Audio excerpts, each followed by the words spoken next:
Hello दोस्तों, स्वागत है आप सबका PYQ एकेडमी में। उम्मीद है आप सभी स्वस्थ और मस्त होंगे। तो चलिए आज की बात करते हैं। आज हम लोग आज के सेशन में NCERT क्लास 6 से 12 तक के सोशल साइंस के यानी कि हिस्ट्री के क्वेश्चंस के सॉल्व कर रहे हैं। और जो इससे पहले भी मैंने 5 वीडियो इस पे बना दिया है, जिसमें पिछले टॉपिक वाइज जो भी चैप्टर्स हैं क्लास 6 के उन्हें कवर करते जा रहे हैं। 6 के बाद 7, 8, 9, 10, 11 और 12 ऐसे चैप्टर वाइज हम लोग आज के प्रश्नों को सॉल्व करेंगे। और इतिहास के जो भी क्वेश्चन हैं KVS, NVS, DSSB या फिर बिहार BPSC TRE में जो भी क्वेश्चन पूछे गए हैं उन सभी क्वेश्चन का सम्मिश्रण इसमें किया गया है। और ये जो भी टॉपिक है NCERT के टॉपिक बेस्ड क्वेश्चन प्रैक्टिस किए जा रहे हैं, तो आप सभी को ये काफ़ी हेल्पफुल रहेगा एग्ज़ाम के लिए। तो यदि आप भी किसी एग्ज़ाम्स की तैयारी कर रहे हैं इनमें से, या फिर UGC नेट की ही तैयारी कर रहे हैं, तो चैनल को सब्सक्राइब कर लें ताकि जो भी क्वेश्चन वीडियो हम डालें, और बेल आइकन को प्रेस कर लें ताकि जो भी वीडियो डालें आप तक जरूर पहुंचे। और यदि आपको सेशन पसंद आए तो मेरे लिए एक छोटा सा फीडबैक है, अपने दोस्तों में शेयर करें और वीडियो को अधिक से अधिक लाइक करें। चलिए आते हैं क्वेश्चन पे। हमारा जो टॉपिक चल रहा है यानी कि चैप्टर क्या बताती है हमें किताबें और कब्रें, इस चैप्टर से जो भी क्वेश्चन बने हैं और पूछे गए हैं विभिन्न एग्जाम्स में उसकी प्रैक्टिस कर रहे हैं। इनमें हमने 15 क्वेश्चन सॉल्व करा दिए हैं। 16वां क्वेश्चन से आज स्टार्ट करेंगे। आ गया हमारा क्वेश्चन, वैदिक काल में झेलम नदी को किस नाम से जाना जाता था। तो वैदिक काल में झेलम नदी को किस नाम से जानते थे, तो वितस्ता के नाम से झेलम को जाना जाता था। पडुसरी रावी को कहा जाता था। सतुद्री सतलज को कहा जाता था। याद रखिएगा फ्रेंड्स, KVS LDC का क्वेश्चन है जो कि PGT 2022 में पूछ चुका है। अगला क्वेश्चन देखते हैं। क्वेश्चन है कि ऋग्वेद में बहुत सारे परिच्छेदों में बताया गया शब्द अघन्य जिसे मारा नहीं जा सकता, इसको लागू होता है किस पर या लागू होता है, किसे अघन्य कहा गया है। तो यह गाय को कहा गया है। गाय को अघन्य न मारे जाने योग्य कहा गया है, न मारे जाने की श्रेणी में भी रखा गया है, इसलिए ऑप्शन नंबर C राइट है यहाँ।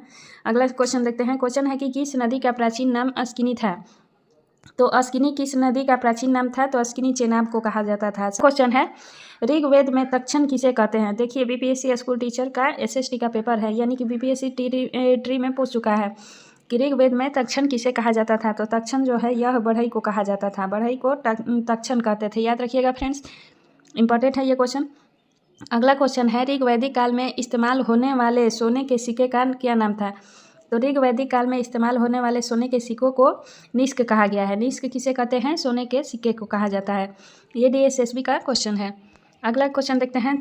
टॉपिक है संस्कृत और अन्य भाषाएं। क्वेश्चन है 1810 के दशक में किसने संस्कृत और द्रविड़ भाषाओं में 8000 से अधिक शिलालेख एकत्र किए हैं। तो 8000 से अधिक शिलालेख किसने एकत्र किए हैं, तो कालिन मैकेंजी ने किए हैं। इन्होंने संस्कृत और द्रविड़ भाषाओं के 8000 से अधिक शिलालेख 1810 के दशक में एकत्र किए हैं। इस पर व्याख्या भी दिया है, व्याख्या देख लेते हैं।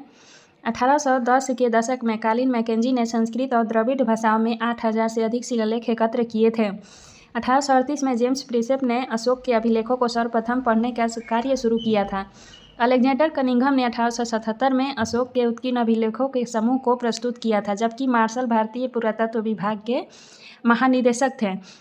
इन्हीं के निर्देशन में हड़प्पा व मोहनजोदड़ो की खोज हुई थी। मार्शल के निर्देशन में ही हड़प्पा और मोहनजोदड़ो की खोज हुई थी, याद रखिएगा।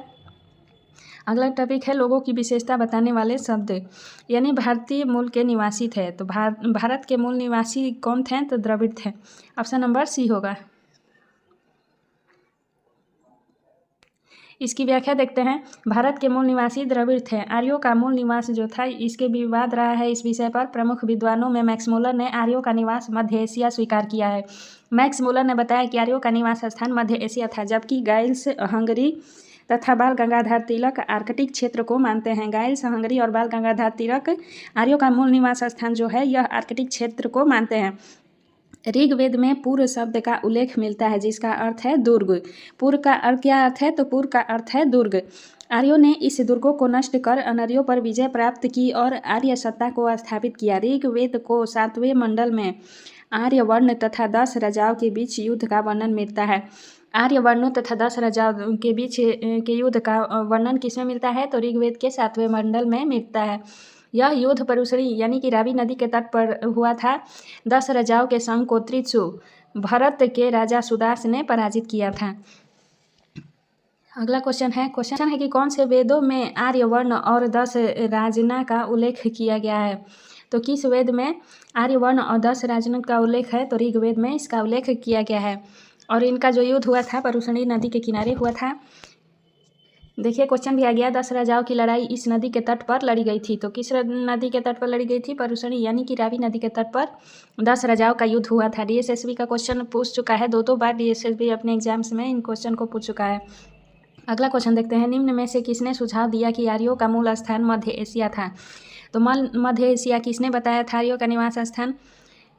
यहाँ देखते हैं इसका आंसर क्या होगा। तो राइट आंसर है option number C, Max Muller. Max Muller ने आर्यों का निवास स्थान मध्य एशिया बताया था। अगला क्वेश्चन है, वैदिक काल में प्रयुक्त पूर्व का अर्थ है। वैदिक काल में पूर्व शब्द का अर्थ क्या है? तो पूर्व का अर्थ है दुर्ग यानी कि फोर्ट। ये BPSC TRE का क्वेश्चन है फ्रेंड्स, इसलिए अति महत्वपूर्ण हो जाता है। अगला टॉपिक है खामोश प्रहरी कहानी महापाषाणों की। महापाषाणों की कहानी है। अगला क्वेश्चन देखते हैं। अगला क्वेश्चन है, डोलमेंस इस शब्द का तात्पर्य क्या है? डोलमेंस शब्द का तात्पर्य क्या है? तो इसका तात्पर्य है terms construed over the buried dead, यानी कि गड़े हुए मुर्दों पर निर्मित समाधियों को डोलमेंस कहा जाता था। इसकी व्याख्या देखते हैं। डोलमेंस गड़े हुए मुर्दों पर निर्मित महापाषाणकालीन समाधियाँ थी। डोलमेंस पत्थर की मेज की तरह दिखाई देते थे। इस प्रकार की कब्रें ब्रह्मागिरी यानी कि कर्नाटक, चिंगलपुट, तमिलनाडु आदि स्थानों से प्राप्त हुई है। ये जो क्वेश्चन है DSSB का ही क्वेश्चन है। नेक्स्ट टॉपिक देखिए स्टार्ट हो गया। नेक्स्ट टॉपिक क्या है? राजा और एक प्राचीन गणराज्य, यानी कि यहाँ से महाजनपद काल की शुरुआत हो गई। महाजनपद चैप्टर से जो भी क्वेश्चन बने होंगे वो क्वेश्चन आगे दिए गए हैं और इन्हीं का क्वेश्चंस की हम लोग प्रैक्टिस करेंगे। देखिए दिया है फर्स्ट ही क्वेश्चन महाजनपद से जुड़ा फर्स्ट क्वेश्चन है, ईसा पूर्व 6ठी सदी में इनमें से कौन से 4 नगर अंततः बचे रहे? ईसा पूर्व 6ठी सदी में इनमें से पूछ रहा है कि कौन से 4 नगर थे जो कि अंततः बचे रहें। ऑप्शन से देख लीजिए, कुल 8 ऑप्शन दिया गया है। सही ऑप्शन को सिलेक्ट करना है। तो यहाँ जो ऑप्शन होगा यहाँ स्टार मार्क लगाया गया है। ये DSSB PGT का क्वेश्चन है और यहाँ स्टार मार्क है। इसकी व्याख्या देखते हैं। 6ठी शताब्दी ईस्वी पूर्व में 16 महाजनपदों का उदय होता है, जिसमें अंततः 4 महाजनपद जो थे अवंती, वत्स, कौशल और मगध ही बचे रहे। 6ठी शताब्दी में कौन से 4 महाजनपद बचे थे? तो अवंती, वत्स, कौशल और मगध। इन महाजनपदों में अवंती की राजधानी उज्जैन तथा महिष्मती थी, वत्स की राजधानी कौशाम्बी थी, कौशल की राजधानी साकेत यानी कि अयोध्या थी तथा श्रावस्ती और मगध की प्रथम राजधानी गिरिव्रज या राजगृह थी। राजगृह गंगा सभ्यता का पहला महानगर शहर थी। चारों महाजनपदों में से मगध सर्वाधिक शक्तिशाली महाजनपद था। मगध का शक्तिशाली साम्राज्य के रूप में उदय होने का मुख्य कारण था लोहे की खानों की उपस्थिति। मगध क्यों शक्तिशाली राज्य था? क्योंकि यहाँ पर लोहे के खान उपस्थित बहुत भारी मात्रा में थे, इसलिए मगध शक्तिशाली साम्राज्य था इन महाजनपदों में। नेक्स्ट क्वेश्चन देखते हैं। क्वेश्चन है कि कौशल के प्राचीन साम्राज्य की राजधानी कौन सी है? कौशल के प्राचीन साम्राज्य की राजधानी कौन सी है? तो देखिए यहाँ option number A he right होगा, श्रावस्ती। कौशल की राजधानी श्रावस्ती थी। अगला क्वेश्चन देखते हैं। मगध साम्राज्य की सफलता के कारणों में निम्न में से कौन सा कारण था? तो मगध साम्राज्य की सफलता के कारणों में कौन सा प्रमुख कारण था? तो वह था लोहा। आयरन सर्वाधिक मात्रा में मगध साम्राज्य में मिलते थे, जो कि इसकी संपन्नता का सबसे बड़ा कारण था। DSSB का क्वेश्चन है। DSSB KVS NBSC जो भी एग्जाम्स हैं यहाँ तो पूरे NCERT से ही क्वेश्चन उठा के डाले जाते हैं पेपर्स में, तो इसलिए NCERT को हम बिल्कुल भी इग्नोर नहीं कर सकते फ्रेंड्स। इसे तो पढ़ना अति आवश्यक होता है अगर सफलता प्राप्त करना है। तो गंगा सभ्यता का पहला महानगर शहर कौन था? गंगा सभ्यता का पहला महानगर शहर कौन था? तो यह था राजगृह। राजगृह जो है यह पहला महानगर स्थित था, जो कि राजगृह और गिरिव्रज इसकी राजधानी थी मगध साम्राज्य की।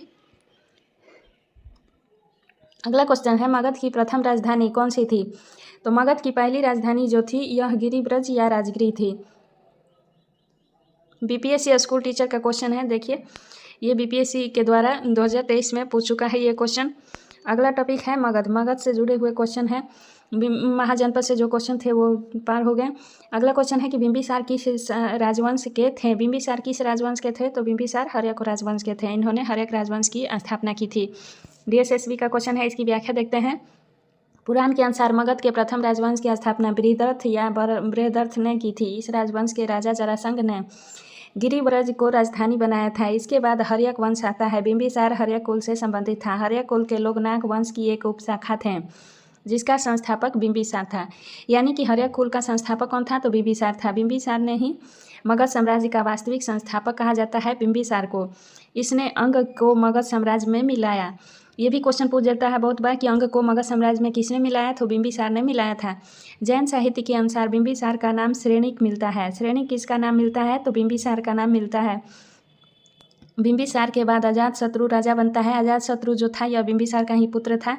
जैन साहित्य में कुड़िक कहा गया। अजातशत्रु को कुड़िक कहा गया है। तो किस साहित्य में कहा गया है? तो जैन साहित्य में। याद रखिएगा फ्रेंड्स। अजातशत्रु ने, आगे पढ़ते हैं, अजातशत्रु ने ब्रिजी यानी कि वज्जी तथा मल सहित 36 गणराज्यों के संघ को पराजित करके मगध साम्राज्य का विस्तार किया था। इसी के समय मगध साम्राज्य अपने चरम उत्कर्ष पर पहुंचा था। मगध साम्राज्य चरम उत्कर्ष पर अजातशत्रु के काल में ही पहुंचा था। अजातशत्रु के बाद मगध का राजा उदयीन या उदयभद्र बनता है। उसने गंगा व सोन नदी के मध्य पाटलिपुत्र नगर की स्थापना की थी। पाटलिपुत्र की स्थापना किसने की थी? तो उदयीन ने की थी। उसने मगध की प्राचीनतम राजधानी राजगिर, प्राकृत भाषा में राजगिरी कहा जाता है, के स्थान पर पाटलिपुत्र को मगध राज्य की राजधानी बनाया था। ये क्वेश्चन बहुत बार पूछता है कि पाटलिपुत्र को राजधानी किसने, मगध की राजधानी किसने बनाया था? तो उदयीन ने बनाया था, जो कि अजातशत्रु का पुत्र था। याद रखिएगा। शुंग शासक कलाशोक ने राजधानी को अस्थायी रूप से राजगीर से पाटलिपुत्र स्थानांतरित कर दिया। थोड़ी सी और व्याख्याएं देखते हैं। मौर्य साम्राज्य के समय पाटलिग्राम की महत्ता पाटलिपुत्र के रूप में स्थापित हुई थी। ध्यातव्य है कि पाटलिग्राम की स्थापना अजातशत्रु ने किया था। पाटलिग्राम की स्थापना किसने किया था? तो अजातशत्रु ने किया था। मेगास्थनीज ने पाटलिपुत्र का वर्णन लंबा, बृहद लेकिन संकीर्ण शहर के रूप में किया है। तो फ्रेंड्स, आप सभी को उम्मीद है कि व्याख्या स्पष्ट रूप से समझ में आ रही होगी। क्वेश्चन देखते हैं। क्वेश्चन है कि मगध की राजधानी राजगीर का प्राकृत नाम क्या है? तो राजगीर का प्राकृत नाम राजगिरी ही है। ऑप्शन नंबर बी राइट है। ये बीपीएससी टीआरई एग्जाम जो हुआ था 2024 में टीआरई 3 का, उसमें पूछ चुका है। नेक्स्ट क्वेश्चन है, राजवंश पुराणों के अनुसार मगध राजवंश का संस्थापक कौन था? तो पुराणों के अनुसार मगध राजवंश का संस्थापक था Brihadratha. Option number C right है। अगला क्वेश्चन है, मगध के किस राजा ने राजधानी को अस्थायी रूप से राजगीर से पाटलिपुत्र स्थानांतरित कर दिया था? तो मगध के कौन से राजा थे जिन्होंने अस्थायी रूप से राजगीर से पाटलिपुत्र स्थानांतरित किया? तो वह कलाशोक था। कलाशोक ने अस्थायी रूप से राजधानी को पाटलिपुत्र स्थानांतरित किया था। नेक्स्ट क्वेश्चन देखते हैं एंड आज का लास्ट क्वेश्चन होगा कि इस राजा के शासनकाल के दौरान ब्रिजी और मल सहित 36 गणराज्यों ने संघ का गठन किया और मगध के साथ युद्ध शुरू किया। तो यह हमने व्याख्या में पढ़ चुके हैं पिछले कि अजातशत्रु ने 36 गणराज्यों के संघ का पराजित करके मगध साम्राज्य में इन्हें मिलाया था और बज्जी और मल को भी पराजित करके मगध साम्राज्य में मिला लिया था। तो फ्रेंड्स, उम्मीद है आप सभी को आज का ये सेशन पसंद आएगा और यूजफुल रहेगा आपके एग्जाम्स के लिए। मिलते हैं नेक्स्ट वीडियो में, तब तक के लिए थैंक यू।